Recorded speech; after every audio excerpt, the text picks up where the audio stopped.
yourself and your affiliation with the district. And if you are a legislator or a politician, remember this is not a candidate speech. You're just saying hi, your name, and your affiliation with the district. All right? So Nadine, let me start with you. Nadine Zimmerlin, I'm retired administrator from the district and on the board of directors for the Hillsboro Schools Foundation. I'm Kate Eckert. I'm the partnership coordinator for Pacific University. Travis Redmond, assistant superintendent at Hillsboro School District. Susan McLean, and I was a teacher here in the Hillsboro School District from 1975 to 2014. I'm also a state legislator. There we go. Dr. Tara Roberts, Century School-Based Health Center for Virginia Garcia. Lacey Beatty, I'm the director of Virginia Garcia School-Based Health Center. Michael Brown, I get to serve as the city manager of Hillsboro. Good morning, I'm Linda Ostina. I serve on the Early Literacy Hub for the school district, and also I'm a member of the Citizens Curriculum Advisory Committee. I'm Grant Corliss, executive director for elementary schools here in the district. I'm Adam Stewart, the chief financial officer for the school district. I'm Corinne Weiss. Excuse me. I'm a product of the Hillsboro School District. I also have kids who are here and have just graduated, and I work for the city of Hillsboro. Marilyn Helserman. I'm a mom of 4 Glencoe graduates, and I serve on the advisory committee for the Hillsboro Schools Foundation and also on the Hillsboro Parks and Rec Commission. Linda Hines. I'm a parent in the Hillsboro School District. Henry Ryan with the Hillsboro Police Department and also a parent with a couple students in the district. Beth Fraser, communications director. Jaime Rodriguez, parent of graduate from Century High School and on the board of the Hillsboro School Foundation. Carrasco, and I'm a student at Gordon High School.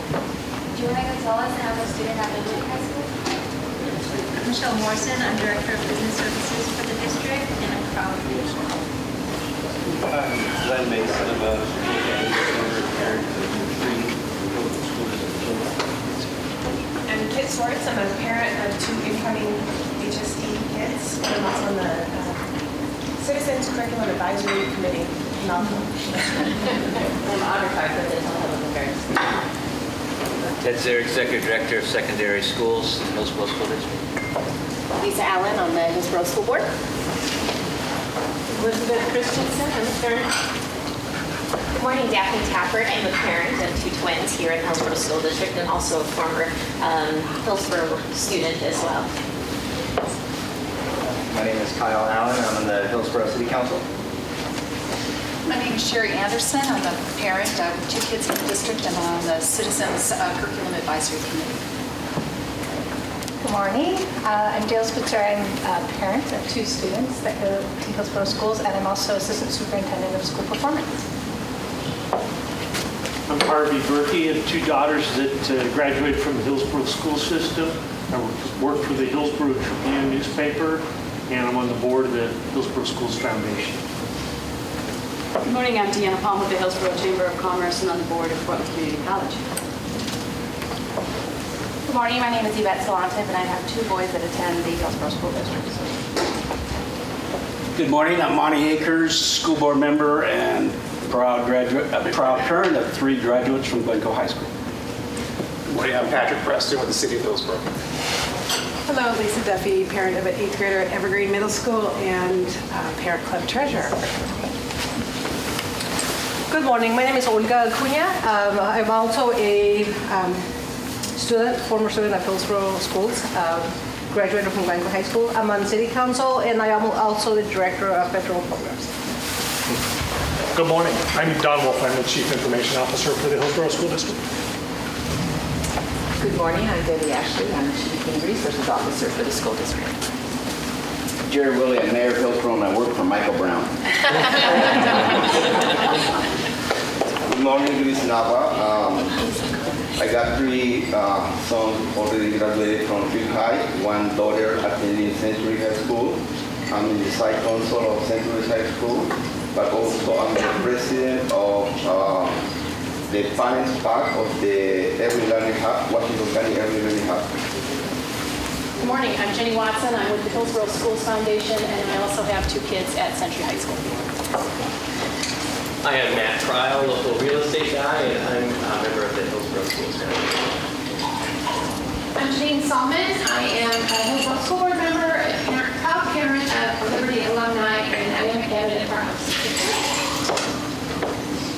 Barbara Steinhurst. I'm the parent of a preschooler who will be entering the school district in a year and a half. I'm Sandy Grinnell. I'm the Hillsboro School District Science and STEAM teacher and specialist. Kim Strauchin, Hillsboro School Board, and Michael Mama. I'm Michael Tennyson. I'm a former Hillsboro teacher, and I'm a member of the Hillsboro Schools Foundation Board of Directors. Elaine Fox, Executive Director of Student Services here at Hillsboro. Excellent. Thank you for being here.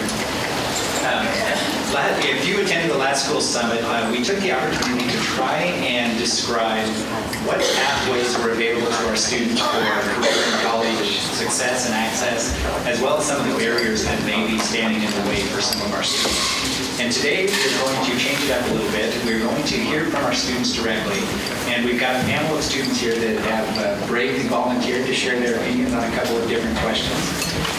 Please feel free to eat while we're doing this. If you're sitting there politely, don't do that anymore. Feel free to do that. But we are going to start to hear from our students a little bit. And one of the things that we pride ourselves on in the Hillsboro School District is really deliberately going after student voice.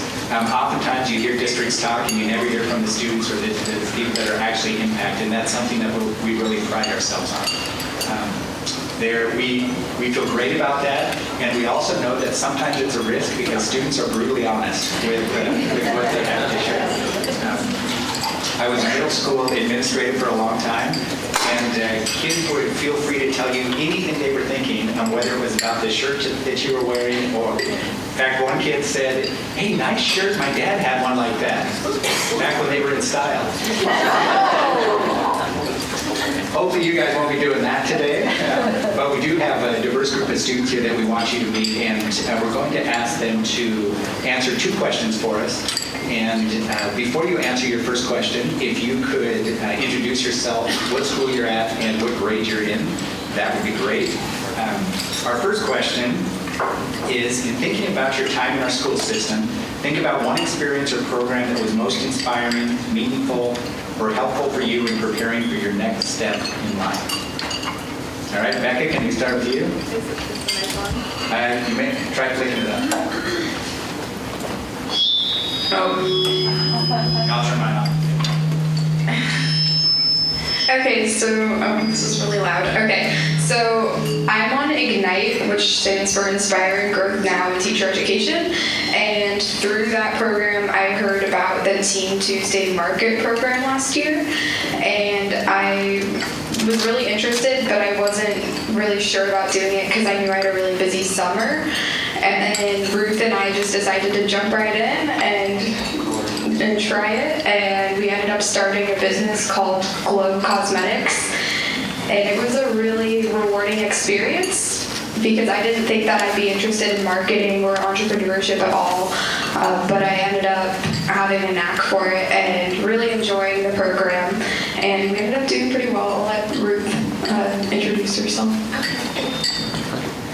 Hi, my name is Ruth. I'm a senior at Glencoe High School. My most meaningful experience was probably also Glow Cosmetics. Business was something I was really interested in, but through the experience, I've realized that I really do want to major in business, and that is what I'm majoring in college. We went through some really hard days. We sold almost nothing, and then we sold almost everything. The ups and downs were really fun and really rewarding, and it really broke us out of our shells, I think, because at first we were very timid in approaching people and telling them they should buy things from us, and then by the end of the summer we could really convince somebody that our products were for them. So yeah, I really appreciated that experience. I'm Kayla Touchstone. I'm a junior at Liberty High School. Something that's helped me in my high school experience is this year I entered our school's health services program. And through that, I've learned a lot about what I'd like to do, what I'd like to major in college, and all that kind of stuff. And I really appreciate this program and enjoy it. It gives us opportunities to have job shadows through different medical clinics in Hillsboro and all kinds of things like that. We have all sorts of college field trips, all that kind of stuff. The teacher, Mrs. Toth, she's also helped us to prepare a lot for college. She's had us prepare resumes, e-portfolios. She's had scholarship workshops for the seniors. And overall, it just does a really good job at preparing students who want to enter the medical field on what it's really going to be like. Hi, good morning. My name is Eddie Bolaños. I'm a former Hillsboro School District student from Hill High, so those parts. I am also the former vice chairman for the CCAC, the Citizens Curriculum Advisory Committee, and I think we have a gathering here of former members or former chairwomen. And I am currently also a member of the Hillsboro Parks and Recs Commission. I think it was about time that we got more students to share their opinions, to share their voices. Many times, as a member of the CCAC, the other members would look to me when they had questions about, how students were doing and how we were liking various phases of going to school in the school district here in Hillsboro. So this is great. So thank you, Mike, and to the team that set this up. One of the things that I have advocated foremost during my time as a student was counseling. The counseling program is the core of the high schools and the middle schools at our schools here in Hillsboro. Through the counseling program, I found my job shadow with former state rep Ben Unger, and from there it skyrocketed to meetings in Salem, the governor, and meetings with local legislators who I've had the chance to meet. So again, Mike, I say it once again, let's invest in our counseling programs. Good morning, I'm Alzar, and I am a sophomore at Liberty High. And an experience that has really helped me in school has been being accepted into the AVID program. And that has helped me because before I was in AVID, I wouldn't really be focusing on my grades or after high school. And ever since I have been a part of AVID, I've broadened up my grades so much, and they're 10 times better than how they were before, and that has really helped me thinking about my future and thinking where I'm going. Sorry to interrupt. A lot of people may not know what the AVID program is. Could you tell them what it is? An AVID program is it's for students who are first generation to go to college and their family, and that really helps them. It gives them the support in class to prepare to do things that will help them in college, such as Cornell Notes, which is a type of way to do notes in class, and it helps you. It helps one. Be more focused and know what they're actually writing, because most of the time, in my case, before I did Cornell Notes, I would just write whatever the teacher was writing down on the board, but I wouldn't really put my mind to it or think about what I was writing. And ever since I did Cornell Notes, I have really been like being more paying attention in class. I've been more involved with the class and the discussions they have in class. And that's just one way that AVID helps a student focus and be more engaged in their learning and where they're going. Good morning, everyone. My name is Manuel Laredo. I am a junior at Glencoe High, Roll Tide. An experience, or well, not really much of an experience, more of a class, has really inspired me to try harder, way harder in school. It's actually a newer class. It's a financial algebra, and it's helped me so much learn about like life after high school, like also personal finance. That's a great class too. It's taught me how to like buy a house now. I know how to buy a house if I want to. Also, it's just really great, and I hope it actually passes as a class, because I think it can really help other students, later in life, rather than learning, the circumference of a circle. It's way better than that. The first high school junior buying a house. That's going to be great. All right, our next question, and following this round of questions, the audience will have an opportunity to pose questions to the students as well. So this question, talk briefly about one thing you think our schools could do better for students to make them feel more engaged and prepared for life after high school. Specifically, are there things our community could do to support those changes? Rebecca? Is it okay if I talk without the mic? Can you guys hear me? No, we're recording it. Oh, okay, so I'll talk with the mic. Just make sure all the other mics are off. Just use the Yeah, it's just a bit echoey. Okay, so because I had such a great experience with internships, I think that having a greater availability of internships, particularly prolonged ones, would be a really good thing for lots of students. Along with the Teen Tuesday Market internship experience, I got the opportunity to intern at Lincoln Street as a tutor for the elementary students there, and that was a really great experience as well, because I thought that I wanted to become a teacher, and although I really enjoyed the experience, I learned that it might not be for me. And so really getting my feet wet in lots of different fields has given me the opportunity to see that I'm interested in some things and not interested in others. And I think a greater push to get students to do lots of different things would be really valuable, because a student might think that they're really interested in, I don't know, some field, and then they'll get there, they'll major in it, and they'll realize they're not interested in it at all. So I just think a bigger push for trying new things would be a great addition. I think one thing that our school district could do a better job at is providing a wider variety of classes that could include AP, focus programs, electives. Someone mentioned personal finance. That was one of my favorite classes I've taken.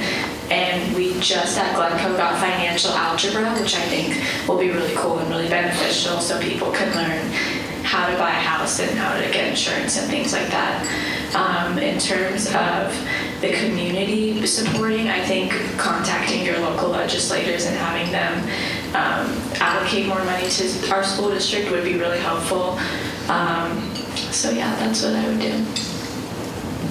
Speaking in a manner of the community, I think one thing, speaking from the health services perspective, is that I do get a lot of opportunities to go out and shadow all these different professionals in and through Hillsboro, but I also think there are a lot of kids who don't have the drive to do that on their own. They have to be pushed to do something like that, or need the opportunity provided for them. You know, I reach out to people in my community, but I know that there are students who don't do that. So I think something from the community that would be helpful would be to provide opportunities for the students rather than having us reach out on our own. One thing that I discussed briefly with Mr. Scott and Beth Razor was the fact that suspending kids at an early age doesn't work. Being suspended myself several times, which might come as a surprise to many of you, I know the value of what a good lesson can be, and I know what it means when I'm suspended sitting in a room or sitting at home doing nothing. And it truly doesn't work out, because I was suspended once and I was suspended again, and it happened again, and it happened again. So, like I said, it doesn't work. So my message, I guess, to all of you administrators and all the members of the community and the elected officials is don't give up on students. Give them that second chance. Let them know that you're with them. Give them a support system so that they can go out and flourish. I mean, I'm a living example of it. So I give you that message. Don't give up on our students. One thing that I think our schools could do better at is having one program. It could be an elective that could talk about what the students take in that class. They could be asking what they want to study after high school, or give that support that most students need, knowing that they're not alone, or they don't have to get where they want to go alone. And Speaking for myself, before, like, I didn't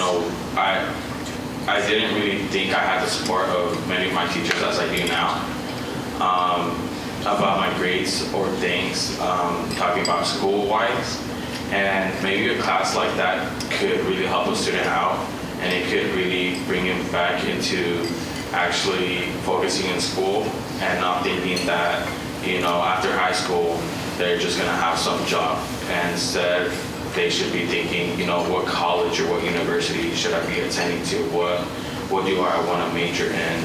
And what's my future like? Because most students right now, speaking for myself, are just talking or just thinking about just after high school working.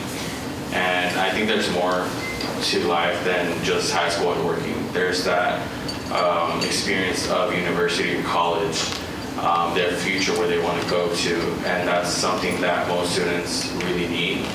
And maybe at their house they don't really have the support, or their parents don't really ask them, hey, what do you want to be after high school, or where do you want to go to study? And that could really bring their GPA up, their grades up. They could be more focused, and most importantly, they could get scholarships for their grades and be more interactive. Over my 3 years of going to Glencoe High School, I believe that there should be more of a diverse staff of teachers. Just speaking from a Latino male perspective, I can't really relate to some of my teachers due to just, you know, they don't really understand what I've gone through. But there are some teachers that I do can trust. Example, Mr. Patterson at Glencoe, he's an amazing teacher. He can connect with you so well, and then, you know, act like it never happened the next day, and really makes you feel comfortable going to class. That's what I feel. There should be more diverse staff.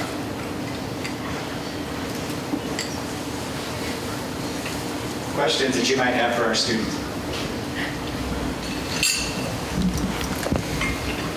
Yeah. Well, I love Eddie's story about your experience with being suspended, but I want to hear the rest of the story. So, like, what stopped the cycle? What was it? What's the disciplinary action that should be in place of suspension? Well, like I had mentioned, Mike, I went home to amazing parents, so I never got hit. Every time, and you know, and especially the Latino culture, you do get a hand to your back every time if your parents were raised that way. Fortunately for me, my parents weren't. So every time I went home, I went to my mother, and she would talk to me. But of course, going down the path that I was going, it didn't work. And every administrator at my middle school, I was an 8th grader. Every administrator at my middle school had given up on me. They thought I was going nowhere, and it was very frustrating. At least for me, it was. There was one gentleman, Mike Stabino, who was at the middle school. He was what is his job? Campus security. Campus security. And Mr. Stabino sat me down. So more than not, it's the support system that I received from him and a few other teachers at my middle school that allowed me to become what I am today.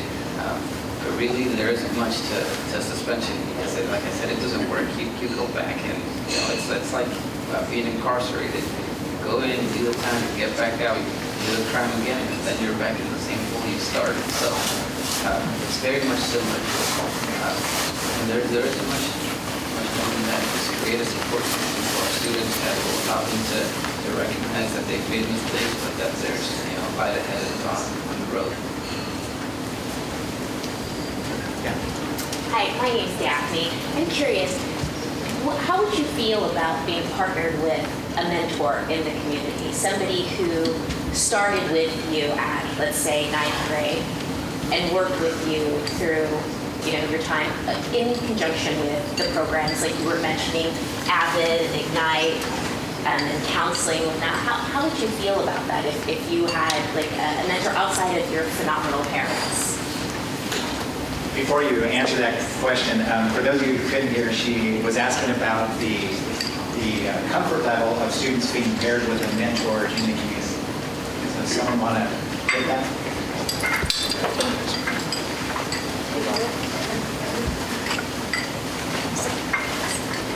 I actually got paired with a mentor this year, and she's helped me quite a bit, helping me with my resume and getting my forecasting stuff done.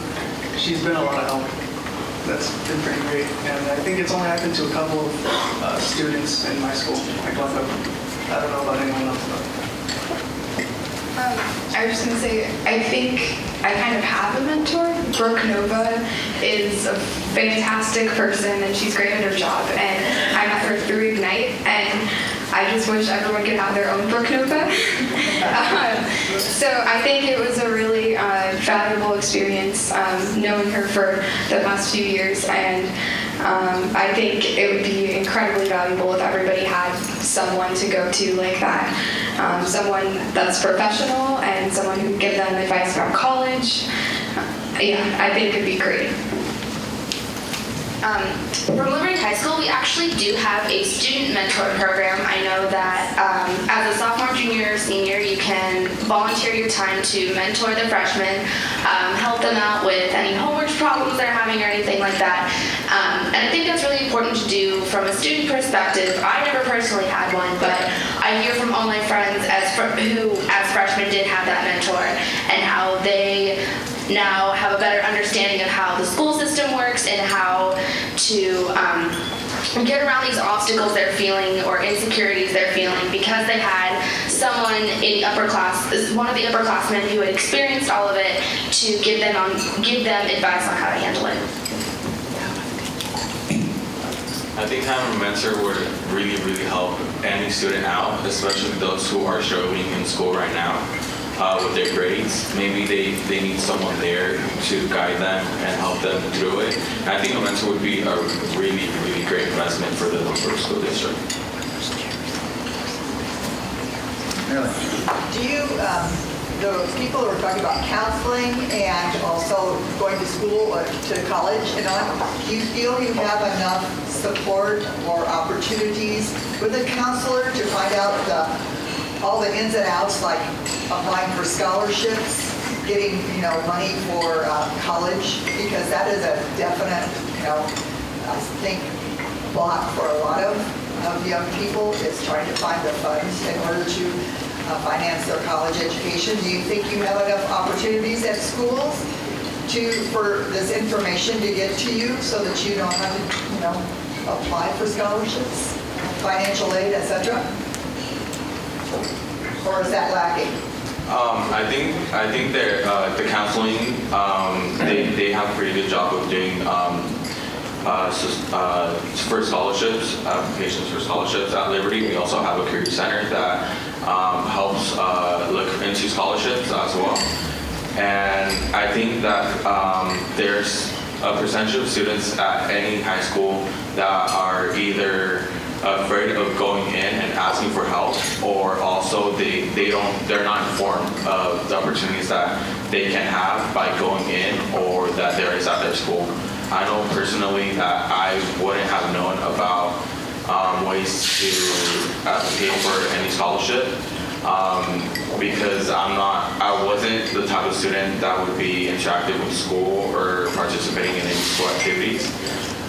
But thanks to Avid, I have learned that there are a lot of ways to get scholarships to universities. Avid has, we go to different universities or colleges as well, and we get a tour of the colleges, and while we have the tour of the college and university we go to, we also talk about the opportunities we have to apply for a scholarship and what the requirements are for the scholarships at that school.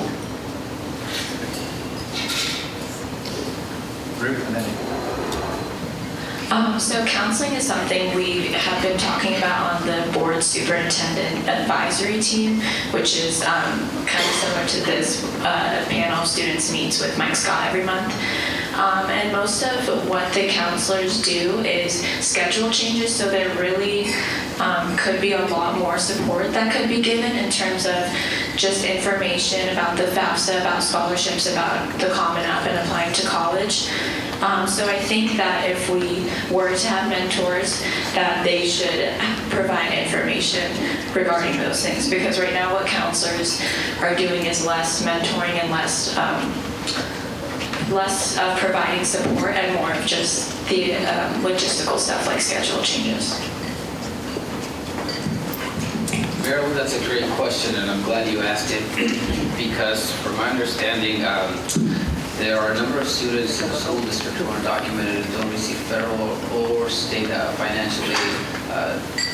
And working with those students at Portland Community College, I know that it's tough finding a way to pay for school. A lot of them have dreams of going to universities like University of Oregon, in some cases even Stanford. And many times they can't pay for their school. And I know it's tough finding scholarships that are offered for these students, but if there's a specialized team that can help them find and guide them through that process of finding those scholarships, that would be great, because I know there are scholarships out there. And now that there's some state legislators here and some future ones as well, my message to you will be, what are you all doing to guarantee these students a chance at a post-secondary education?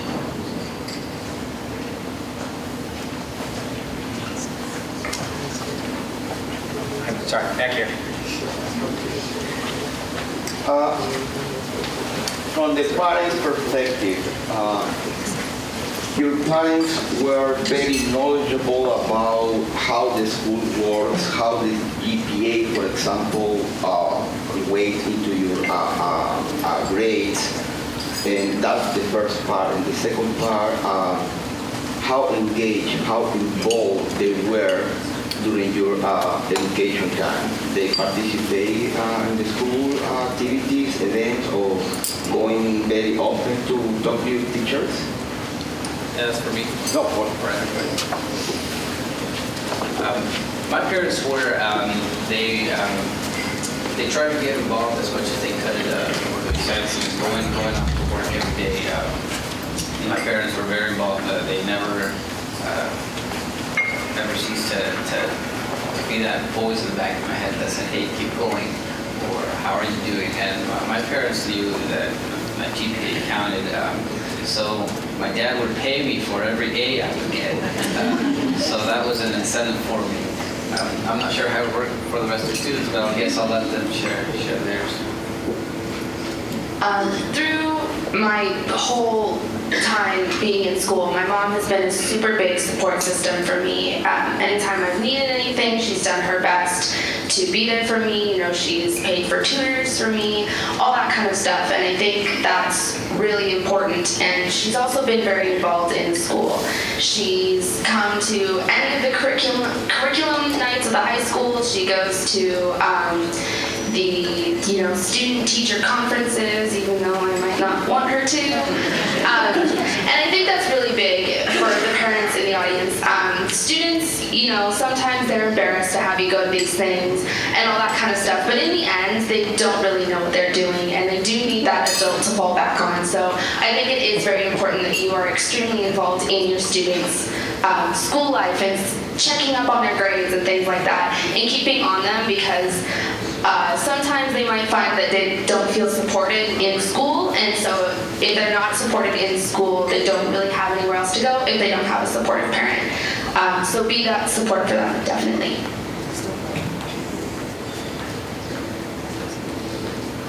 My dad, being a single parent taking care of 3 kids, he has really done a pretty good job, and I think a lot to him of where I am right now. And he has helped me. He knows about how grades and GPA affect and scholarships that one can get if their grades are good to apply. And he's really been on me, and he gives me the support. He gives me the acknowledgement of knowing that he's there and he cares, even though he works all day, that he's there and he will keep on being there. And if I ever need help, he will, even though he he had to drop out of school at 3rd grade in Mexico to help his family, situation. He will find any way to help me in my school and any struggle I face. The question that I had for the panel was that there are some students that are not as motivated as you might be, and there are some students that don't come to school every day. So if you were going to talk to the superintendent or if you were going to talk to school personnel, what would you tell them to help your friends if they're not coming to school? What do we need to do to make sure people want to come to school? I know a couple of students that are just like that they don't really like showing up to school, and that's due to the fact that most of the students I know, they have a struggle in school and they don't feel like they can get where they want to, and they just need that support that I was talking about earlier, knowing that there's someone there that will guide them and help them through the struggle that they're facing. Most of the students I know that aren't showing up to class or don't show up to school at all are kids who come from a family undocumented or family members who are working all the time, and they just don't feel that support, that need, or they just don't see their future going anywhere besides high school, and that's where I see most of the trouble for those kids, and I've tried to help, and I've helped a couple of students in that case with classes that they need help in. They will show up to a class they understand, but to a class that they have trouble in, that's the class that they miss, they skip, or that's the reason they don't go to school. And I think in those classes, one should be helping them the most, asking, say either before or after school, sometime between school, to give them the support they need and tell them that they're not alone. And because I know there's a lot of students all over the nation that are facing the same problem, and I think that's something that there's something that we could change, that support that we could give every single one of those students, because I know that every student has something in them that could either innovate or change the world for better. I think that's a big contribution of why students don't go to school, but oftentimes students get so behind that they skip school to catch up on their homework, which doesn't make very much sense, but it does make sense because these days students are assigned so much homework, and I'm not saying you should lessen the homework load, but I think giving students time to ask questions, clarifying questions in class, and giving them time to work on a little piece of their homework in class and giving them that extra support and telling them, I'm here for you, I will answer any of your questions, that is huge. And I think that's what students need so they don't get behind, so they don't feel the need to skip school. Just making sure they know that you're not trying to ignore them and that you actually care about how well they're doing in school.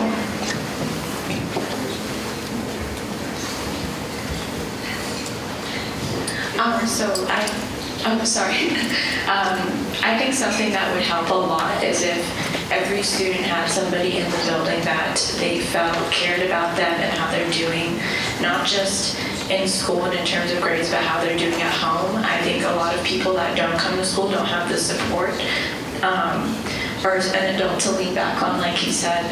So I think that I have one friend specifically who, when she found a teacher that really cared about her, she started coming to school more often, because it is a really big motivator when you feel like there are people in the building that care about you. So I think that would help a lot with people being absent.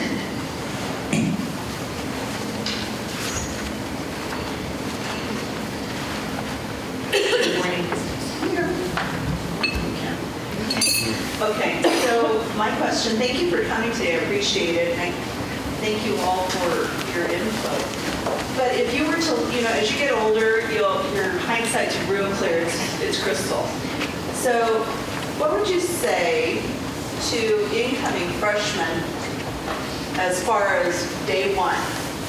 What can we do as the school district, as family? What could we have done, or what would you hope that we could do for these incoming freshmen who've gone through your 4 years or whatever? What could you have done? What could have we done differently to support them?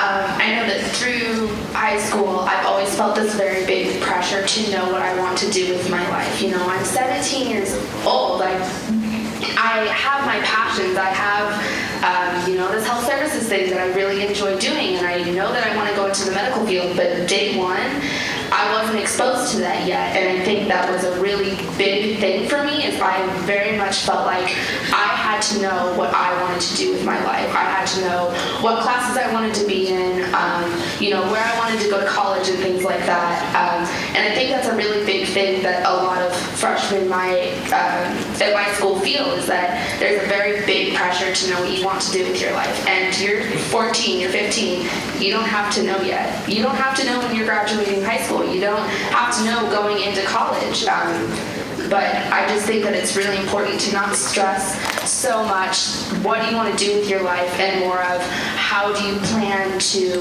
get there, and how do you plan to get to places like college where you can figure out what you'd like to do. I just wanted to piggyback kind of off of what she said.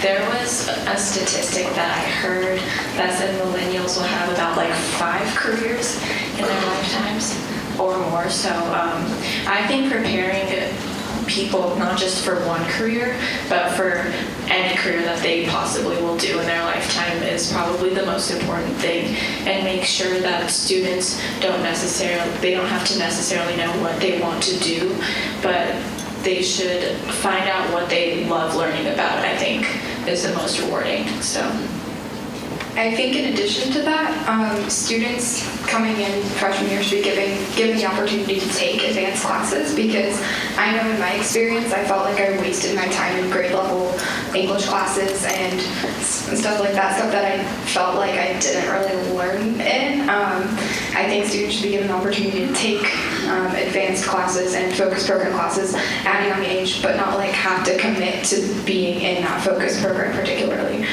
So that way they can see what they enjoy doing, and if they don't like it, they can just not take it the next year. So I think that'd be really valuable. I also think that something that could help the upcoming freshmen is having a diversity group of students that have graduated that year that they're coming in, and talking about how much their freshman year GPA counts, and also how grades are so important for high school and after high school. Because talking about myself, freshman year, I heard people talk to me about how freshman year is one of the most important years to put out your GPA, to get focus on your grades. And I was one of those students that, they probably got told to say that to me, or they're just telling me to do good in school. And for me, knowing that D's were passing in class, I had D's, C's, and probably 1 F in every semester from freshman year. And I didn't know how much freshman year impacted the rest of your high school experience. Okay, we're going to do one more question. Harvey, you want to ask the last question?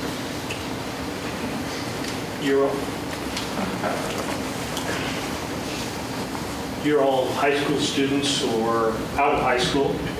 I'm interested in transitions that you saw during your time in the Hillsboro schools. Transition from elementary school to middle schools, transition from middle school to high school. Were there any skills that you wish you had, say, when you went from elementary school to the junior high, that you might have been a little more prepared? Any skills that you may have needed going from middle school to high school? How were those transitions for you? I personally, the experiences I had from elementary school through high school, I think I would have been more prepared and more focused in school if I would have had more support from teachers or someone tutoring me or someone being there with me, guiding me through school. And also better language arts skills, because right now that's the class I struggle most in, and it's due to the fact that I lacked of acknowledgement in elementary school and middle school. And that's something that has been a struggle for me ever since, and I'm still trying to get over that fact.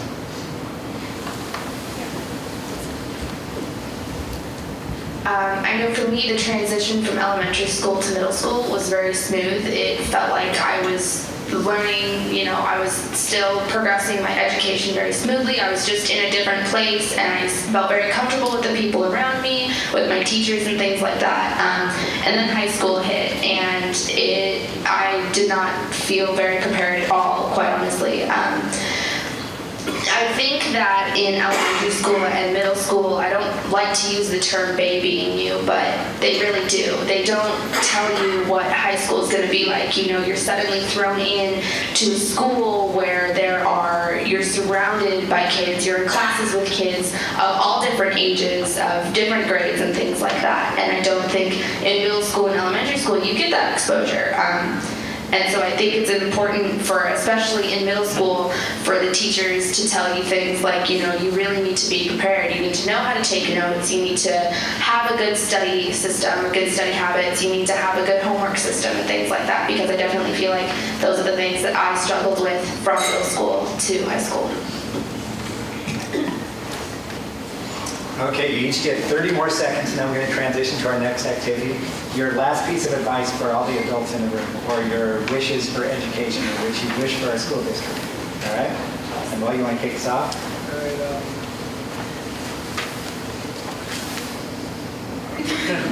You wish I would have started down here? I'd say offer more options for career pathways in schools. Don't have certain classes towards one job. Have a certain class for a variety of jobs, and have the skills in one class towards for availability for other jobs. That go in those certain skills. I would say to invest in giving students the opportunity to have someone guide them through not only high school, but elementary school and middle school, and give them that support that most students need for them not to be lacking in school acknowledgement and lacking of participating in class and skipping school. One would be to create partnerships with various organizations and companies, private companies around the local area, and invest in our students, invest in them, invest in me, because we will be paying Social Security checks. This is actually just a thought that occurred to me that kind of goes along with support and things like that. Being a junior, I get to forecast first for my next year's classes. Give us more time to do things like forecasting or picking classes. I was given 2 days to pick my classes for senior year, and then I was told you don't get to change it next year. Next year, what you pick now is what you're going to do, and that I think is very representative of the kind of support the students get in the school. So definitely just in general give more support, and specifically give more time for forecasting. I think if there was one thing I could change about the Hillsboro School District, it would be the class sizes. I think if we had smaller class sizes, it could solve a lot of problems.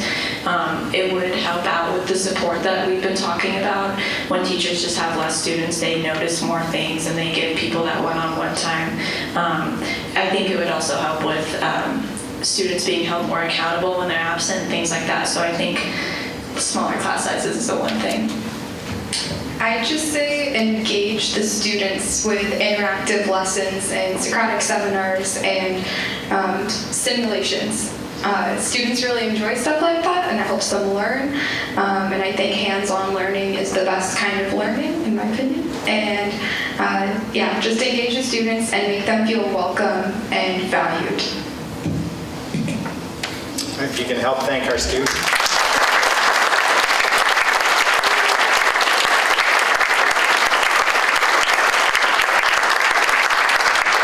You can see why we try and access student voice as often as possible. A very real glimpse into what the school is like right now and what it was like a couple of years ago. So we really appreciate your contributions. Thank you for doing that. We're going to transition into one more activity before we let you go. We are in the process of reimagining our strategic plan for the next 5 years.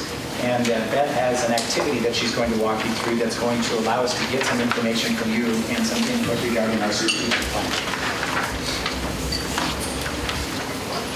Thank you very much, Mike. I was hoping we could catch the culinary kids before they hopped on their bus to go back to Liberty. Are they still here, Marlene? Did they go? Anyway, we can give them a round of applause in absentia.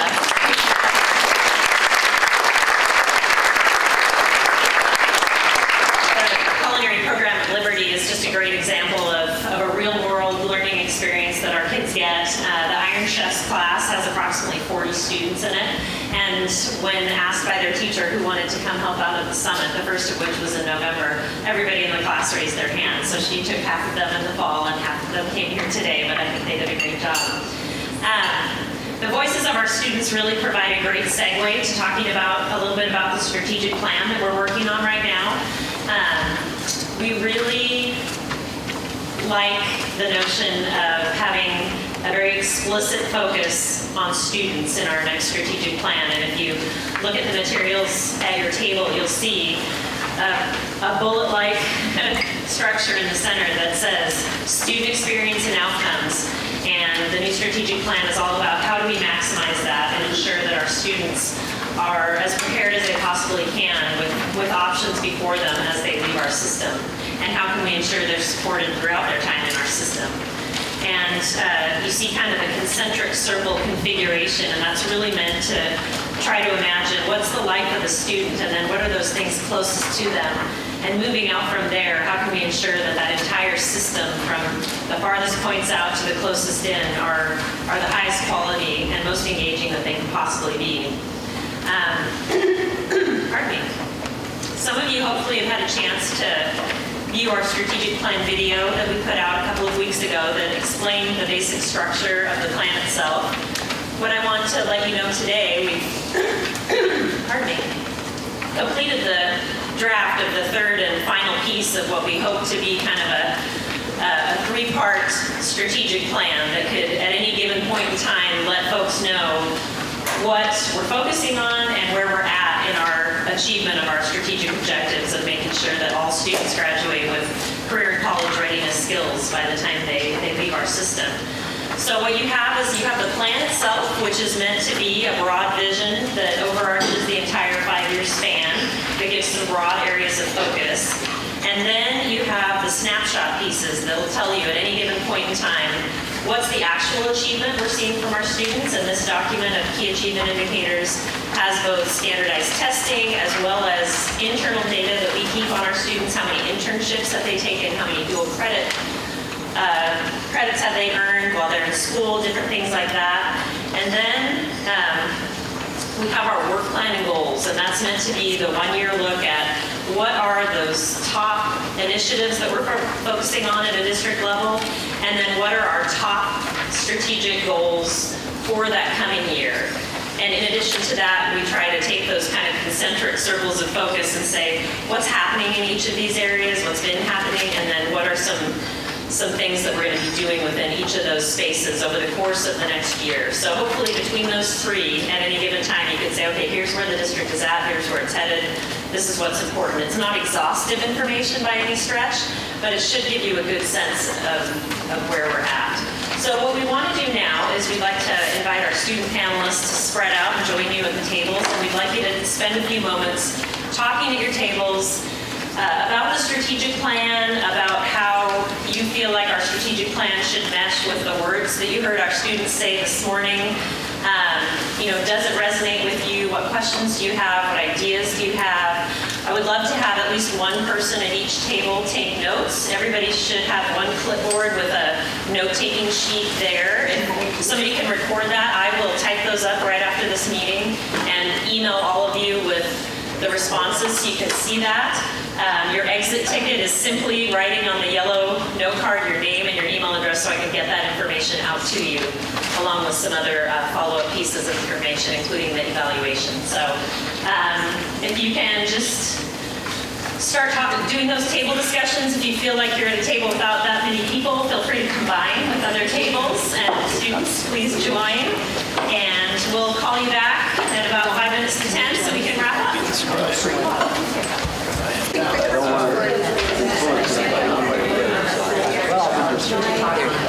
I've done the strategic plans all my life. Does the draft 2016-21 strategic plan resonate with you? Why or why not? Assessments are spec assessments and looking at the thought exchange process. We have that process through the district where we send information out to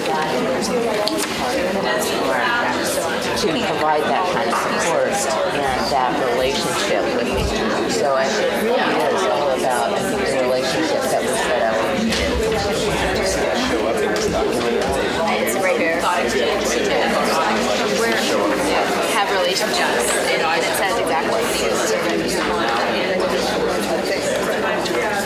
Probably the only kid who had a laptop or an iPad with them in school. And no, I like our fact people in this that would show up. And it was a project that where it Well, I love her. Right now, all of our middle schools and high schools just received a Wi-Fi upgrade. So multiple. Right. Yeah. So that's the main thing for me, which I don't know how we can even address. So Anita was saying that. I'm a very slow learner. I don't get things the first time, and I feel like my teachers just go through the lesson once or twice, maybe not even twice, and then they assign a big project or they assign an essay. And I've always struggled in school a lot, but I really want to be successful. I really want to go to college. And when I'm told, well, to college you're not going to ever send it in order just to get things processed, and I'm still not learning anything. And I realize I'm not staying. I understand that's too complex. I know that in class I've always had a bit of a struggle with focusing, and that's just, I think, a personal thing. I don't do well studying well. I'm a very hands-on, and so like Socratic seminars I do really well with because I get the opportunity to talk and speak my mind about all these types of things. So I feel like providing more of those hands-on opportunities would be really helpful for the kids like me, because I know Thank you again for coming to contribute and to participate in the summit this morning. We really do appreciate the opportunity to have you give some input into the strategic plan. One of the goals of our board is to get broad community input regarding the construction of this strategic plan. So this is one of the avenues that we're wanting to use to do that. Just as a reminder, if you would fill out your exit ticket before you leave, and we will be getting information back to you later this afternoon. Yes, and also if you leave your note-taking sheets, we would appreciate it.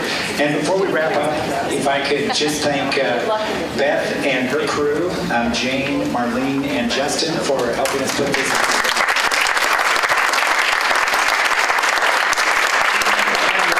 One more thanks for the students that participated. We really appreciate it.